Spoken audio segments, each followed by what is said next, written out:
Ang susunod na programa ay rated PG. Ito ay nangangailangan ng patnubay at gabay ng magulang para sa mga batang manonood. Warning. The following content may contain elements that are not suitable for some audiences. Viewer discretion is advised. 3 true ghost stories for your next backyard campfire. Mostly, though I miss the stories, there is something about the light of the fire in the backcountry darkness that makes you lean in and listen a little closer. And of course, a few sips of whiskey never hurt a good tall tale. We can bring back your spring campfires with friends. We can, however, bring our favorite campfire stories for you. Save these 3 for retelling when the things return to normal. Or tell them now over a Zoom call with your friends. The Ghost of Oxford Milford Road. Written and editor Brad Culp. When Brad Culp was a student at Miami University in Oxford, Ohio, there was a rumor that the town was one of the most haunted places in America. When Culp started an on-campus magazine, he couldn't wait to write about several of the area's most famous phantoms. Not long after his story published, though, he kept finding himself thinking about one of the ghosts in particular, the ghost of Oxford Milford Road. As the story goes, many decades ago, probably sometime in the 1940s, there was a young man courting a young woman in a rural part of town. Because the woman's parents didn't approve of the match, each night he visited under the cover of darkness. After her parents went to bed, the young woman would sneak out of her farmhouse and flash the lights of her parents' car 3 times. Then her young suitor would ride his motorcycle down the road. One night he took the turn right before her house a little too sharp, say Culp. The motorcycle went one way, he went the other. His injuries were so severe that he did not survive. Rumor has it, however, that his love-struck ghost still haunts the stretch of Milford Road. Curious, Culp, his girlfriend, now his wife, and a friend decided to head out there one night to see if they could verify the tale. His girlfriend was worried she'd be completely freaked out. She believes more in that stuff than I do, Culp says. But when he was mostly concerned that he's suspicious that none of this was actually true, would be confirmed. On this particular night, as Culp passed the abandoned farm, an idea came to him, and he pitched it to his girlfriend. How could she not say yes? Though reluctant, she relented, and Culp turned a short way into the farmhouse driveway. He killed the engine and flashed his lights 3 times, no joke. There was a single headlight that appeared 3/4 of a mile down the road, Culp says. You saw it start to come, going pretty slow. It kept coming and coming. My wife was freaking out. It was coming closer and closer. As a collision seemed imminent, Culp turned his car's light. He expected to see a kid on a bike, bailing out from his prank now that he'd been caught.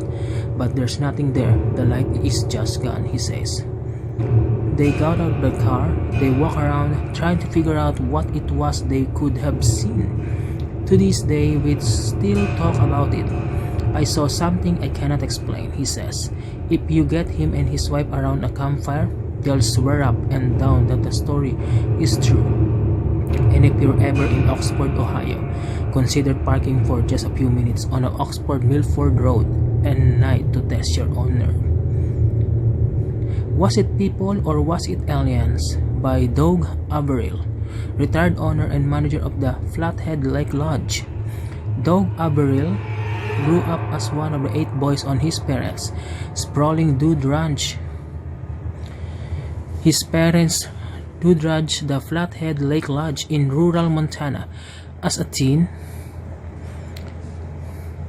the Averill boys ran wild. We rode around a little gang of cowboys. He remembers they'd saddle up and head off to check the cattle on the 3 giant tracts of land the family managed, which form a triangle around some of the state's most remote rangelands. One summer of the 1960s, the brothers came across a ghastly sight. There, on the ground, there were dead cows neatly arranged in a circle. No obvious wounds were visible, but their reproductive organs had been removed. But there was never any blood. It was almost surgical removal, Averill remembers. During this decade, America was obsessed with aliens, and write-ups in the local newspapers posted that perhaps this was the work of the extraterrestrials. People mused that aliens had taken the reproductive organs for testing, but one day Averill and his friends came across a lance in their path. Attached to was a cryptic note with a threatening message that when we thought it's gonna be people doing this, he says. Then things got really strange. Over the next few days, a series of odd events unfolded. First, the brothers stopped in a local bar to grab a hamburger, leaving their houses in the back of a stock truck. The horses were packed in tightly and the Averills were only gone for a few minutes. When they came back, the horse packed into the middle of the truck was mysteriously out, with no signs of a struggle. We had no idea how they possibly gotten that the horse unloaded without unloading all the others, he says. The next day, the new wrangler on the ranch fell off his horse and was badly injured. They'd been all riding together, but not a single other member of the crew saw the accident. It was the weirdest thing, Averill says. The man's injuries were so severe that he was left permanently disabled. Finally, the last terrible thing happened. An old camp cook drove out to meet the brothers and ride for a day. But when he arrived, the tailgate of his stock truck had somehow gone missing, even though it had been there when he'd loaded up. His horse Betsy, had fallen out of the truck and been dragged behind the vehicle for who knows how long. They had to put her down on the spot. To be honest, I just killed him to see what happened to Betsy. We probably should have put him down too, remembers Averill. Those three events were just boom, boom, boom. Three things in a row that were so weird that all tied together. Because they were right after we saw that spear. He remembers three things, like the three dead cows left in a circle. Averill used to tell the stories from that summer around the campfire quite a lot. But over the years, he got the new stories, and so they've been shifted out of rotation. Besides, they are awfully grim. But he recently got a call about a downed bull buffalo. A buffalo. It was out in one of the most remote parts of his ranch. A neighbor had been seen a pack of 16 wolves, and normally wolves don't bother buffalo, but 16 of them, I thought, well, maybe. He went to investigate. They were lying in a snow-covered field was a bull, but there were no bullet holes or teeth marks or gashes on its corpse. Even stranger, scavenging animals and birds hadn't touched it. Not even the buzzards, which is really unusual, he says. Other things was amiss. Its reproductive organs were gone, and there wasn't a single footprint in the snow around it, or anyone along the mile walk into the ranch from the nearest road.